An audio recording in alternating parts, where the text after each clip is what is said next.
Based on the point, in fact, Prophet Namzoya has brought some other dimension to the conversation as well. Looking at the candidature of the two political parties, you have now, as I referenced, the history of the NPP MPs who died and the approach that the NPP took in the immediate past, which has worked for them, at least based on the results that we saw until 2024 when also West were gone, you know, they lost that, and as well as what happened as well in the central region. He says, Professor Namdoya says that based on that history of success for the party, fielding the spouses of the deceased MPs, they should have gone on the same path. But the party also weighed another advantage that they thought could work for them. They put a miner there because this is a mining town. But Musa Dankwa is saying that the factor of the mining is not going to play a major role in there because the dynamics are different now. You have an educated population in there that is tilting towards a lawyer. Mr. Bentil. I think he's right that there would have been a bigger sympathy vote if they had put the spouse of the previous MP there. History has shown us that. But that's a very bad approach to things. I mean, and I always say that we... bad consideration. Those who sit in university classrooms and we who are in think tanks, we have the luxury of not being on the ground to do the real politics. Politically speaking, it would have been better for them. But in this case, it wouldn't have helped them. Right. The dynamics are very different. I do believe if they had put the spouse there, they would have still lost. I do believe. Really? And yeah, I would defer to Musa and Co because those of us who deal with data and things, it's not easy to find this information and come and speak to it like this. You sleep in the bush and everything. So when I see data, which you can tell was properly collated and etc., I respect it. But I agree also because you had a previous election. It wasn't clear who was going to win, even though the indications were there. That dynamic is different than now when you have an incumbent. Do not ever underestimate the power of incumbency. And that's what is driving this election.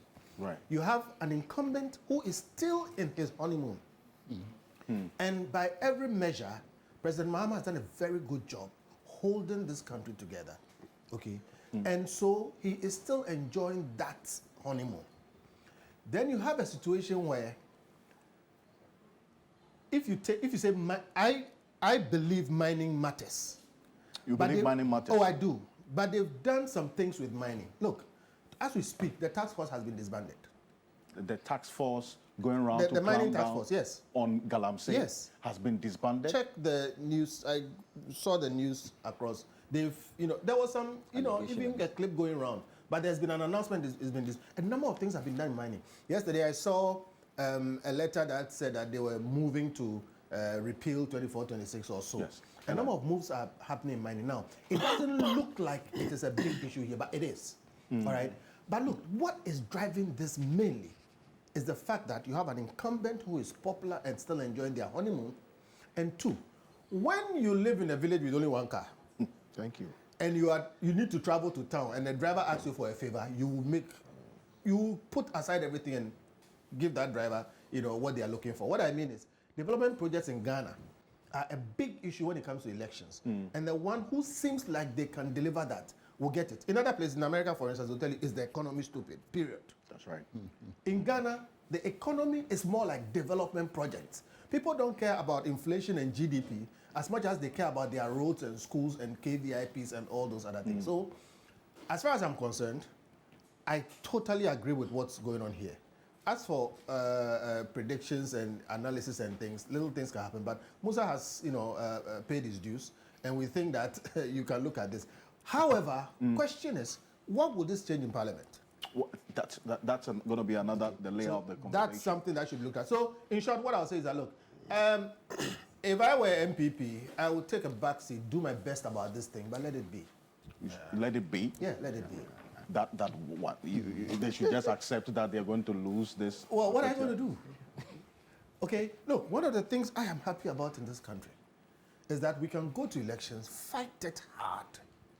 You lose, like Baumia did, you come up and you say, we did our best, it didn't work, we move on, we, prepare for another day. So what I'm saying is that, but for the fact that it is Musa, we can put all kinds of doubts on it. But for all the other things that I've also spoken about, what I'm saying is that the indications are not that positive. But the important question for a party like NPP and for the nation, for me looking, I'm like, what difference does this make in Parliament? All right? For NPP, what difference does it make to you in terms of your politics and calculations and going forward? Trust me, on a scale of importance in NPP, this is like 1%. Why? One extra seat in Parliament won't make much of a difference. True. What they have to focus on is what is going on now, the election towards their flag bearership. The flag bearership. All right? So put everything together, and I understand the politicals and all that they will say, but at the end of the day, okay, let this be. See, we talk about how the dynamics will not change in Parliament. The NDC still has the numbers to do whatever they want to do. Right? Even if the NPP wins, assuming it's just going to be an additional one moving up to 89, inconsequential, which would be really, for the lack of a better expression, irrelevant to the workings of Parliament. Absolutely. Essentially. But then there's a fight in there as well in the constituency. An unnecessary fight.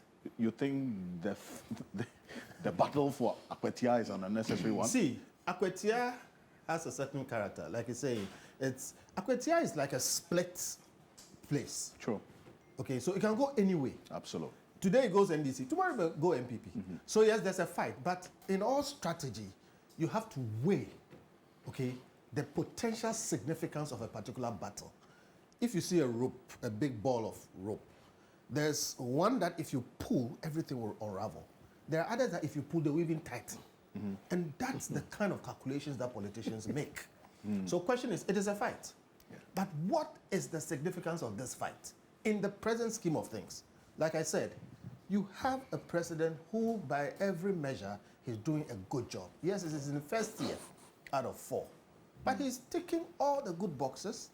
You have a situation where in Akwatia, they are looking for certain things that the opposition can't give them.